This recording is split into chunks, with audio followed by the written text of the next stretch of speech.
Hi, this is Raphael Shea, and thanks for tuning in to the Spring 2021 update on the integrated approach to water.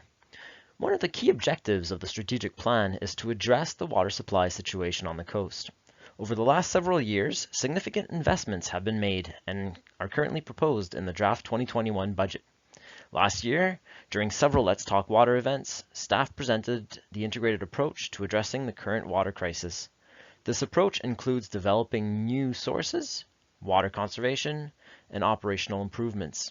The purpose of today's presentation is to provide you with a more detailed insight in the anticipated contributions of the several water supply projects and of the water metering program on addressing the water supply deficit. Today we'll be presenting the SCRD's integrated approach to managing water, the objectives of the water sourcing policy framework, and how these influence water supply planning. We'll dive into the water metering program and outline projections for future water demand and discuss the cost and value of the different projects.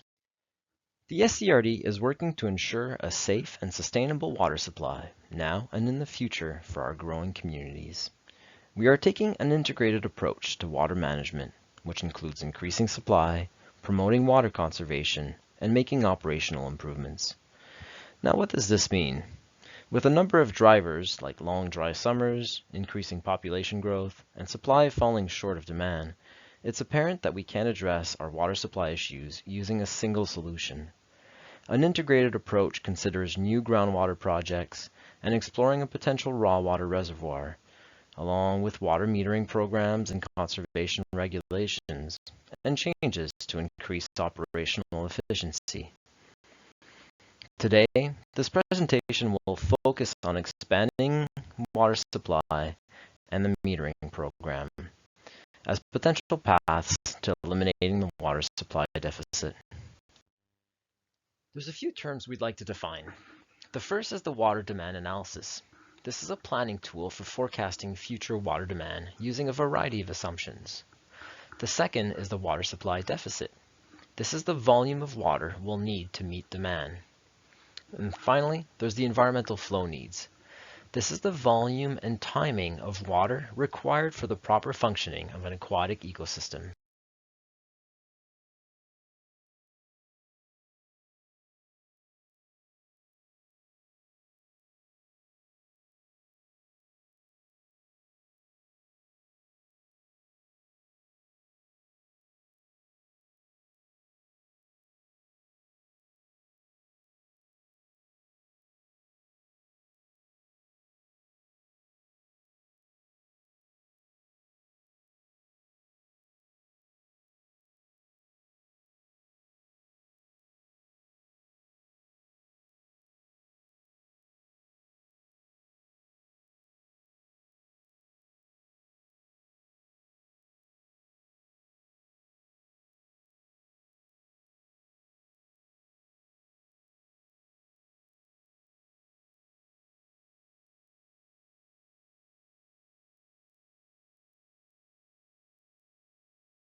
The SCRD is working under the water sourcing policy framework.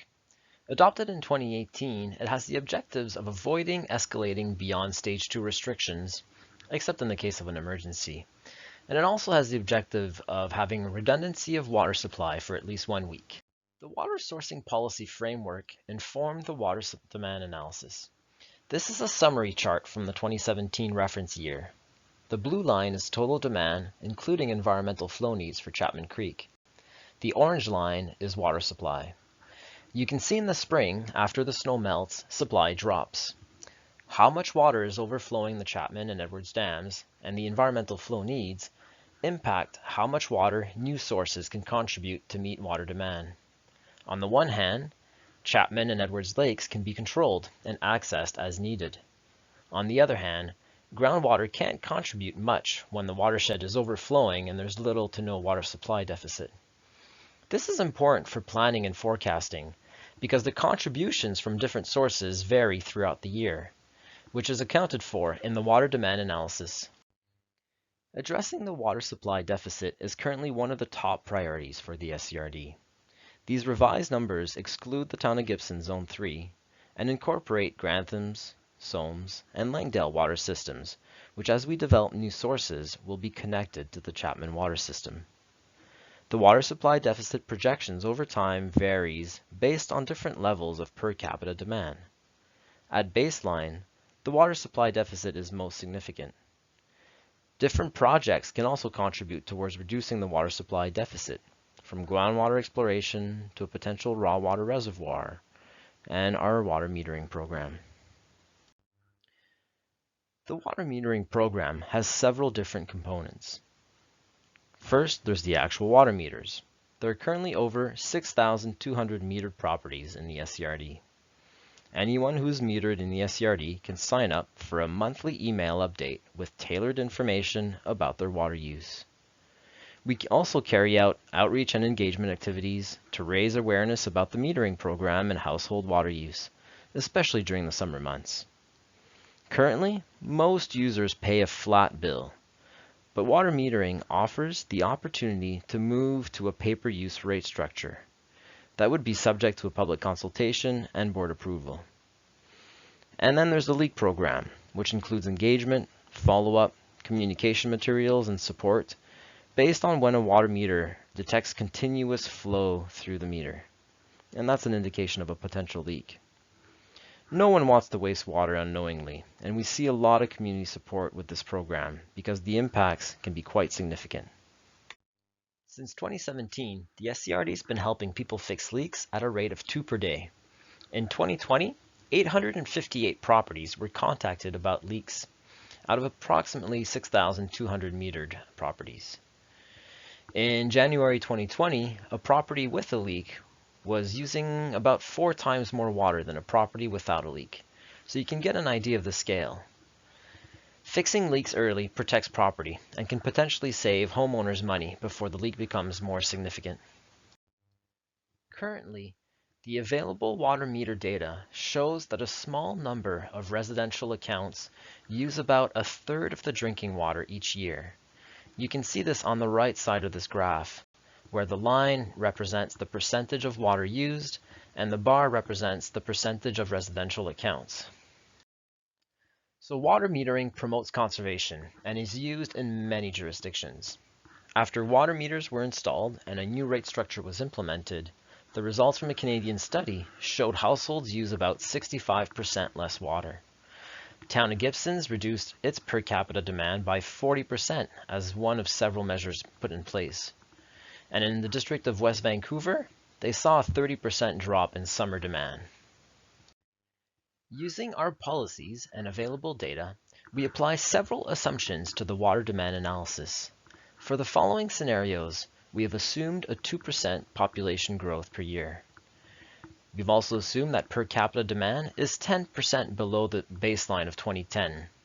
This would be a result of the toilet replacement programs, the water conservation regulations, the leak detection program, and other efficiencies we've achieved in the past 10 years. It's also important to note that demand is a bell curve that peaks in the summer. Therefore, the potential reductions in demand are greatest in the summer. There are several different scenarios that can be implemented moving forward. We've chosen to show 2 here. One in which shows the status quo, and one where water metering is fully implemented.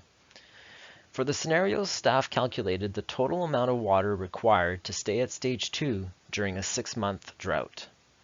In this first scenario, which is the status quo, we're assuming that the installations of water meters in Seashelt area would not proceed, and no user pay rate structures would be implemented. If both the Langdale Wellfield and the Grey Creek treatment upgrade projects are developed as quickly as possible in 2024, then the water supply deficit would be eliminated in the short term, but only for several years. A new source would be needed by about 2026 to avoid restrictions beyond stage 2. Now this could be the Marianne West Park Wellfield if the development of that site is confirmed to be feasible. It could also be the raw water reservoir. In the second scenario, we succeed at reducing overall demand after fully implementing the universal water metering program and restructuring the water rates by 2024. We're assuming a 30% decrease in per capita demand from the 2010 baseline. This is about 20% more than the status quo scenario outlined in the previous slide. This scenario also meets the objectives of the water sourcing policy, in that there would be no restrictions beyond stage 2. In this scenario, Church Road well field is the first to come online in 2022, followed by the Langdale well field in 2024. At that point, the water supply deficit is eliminated, and Grey Creek would not be needed until 2032. It wouldn't be until 2039 that we would need an additional source as a result of a growing community and a changing climate. Here, we place the two scenarios side by side for comparison. Following the status quo, which includes the metering program as it stands today, a new source would be needed by 2026. Without that source, the 2035 supply deficit would be about 570,000 cubic meters, and the 2050 supply deficit would be 1.8 million cubic meters. The other scenario, which includes completing the metering program and having a pay-per-use rate structure, the new source would be needed by 2039, and a water supply deficit would be about 735,000 cubic meters by 2050. It's important to note that there's some assumptions in all of these. One assumption is the 2% population growth per year. If that's bumped up to 3% a year population growth, then we would need an extra 1.4 million cubic meters by 2050. This table presents the anticipated capital cost of the several projects underway or in the planning stages. These projects produce different volumes of water and involve different costs. They each add to the reduction of the water supply deficit.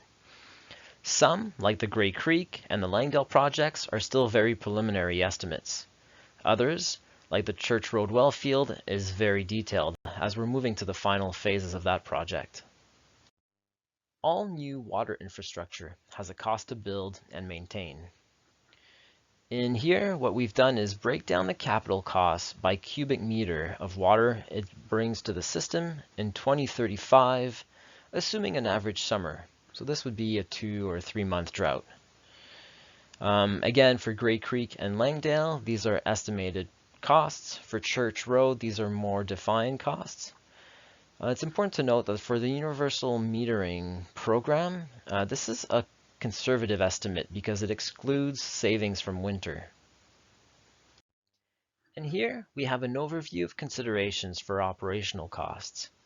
On the new sources, there'd be expenses like staff, maintenance, chemicals, and year-round operation for the electrical costs. The electrical costs in particular are interesting. Using 2020 BC hydro rates, assuming Chester, Church, and Langdale well fields are operating at full capacity, we estimate about $1,000 a day in electricity. For context, the entire regional water system, which is mostly gravity fed, costs about $315 a day in electricity. For water metering, there's also some operating costs like staff and maintenance, but there's also potential savings in reduced treatment and distribution costs and deferred capital expenditures. This would include both the supply expansion as well as distribution, upsizing, and reservoirs and treatment capacity. There are several next steps for the SCRD to work on. This includes the development and implementation of the water supply projects. It also includes the water metering program, which will continue with the existing programs like the leak notifications and increasing access to data. It will also include the Phase 3 installations in the Seashelt area. So an alternative approval process will be scheduled in the spring or summer of 2021 to seek elector approval to find a long-term loan to finance the last round of installations. It also includes the implementation of the 2021 Public Participation Plan, which will have Let's Talk Water events in April and May.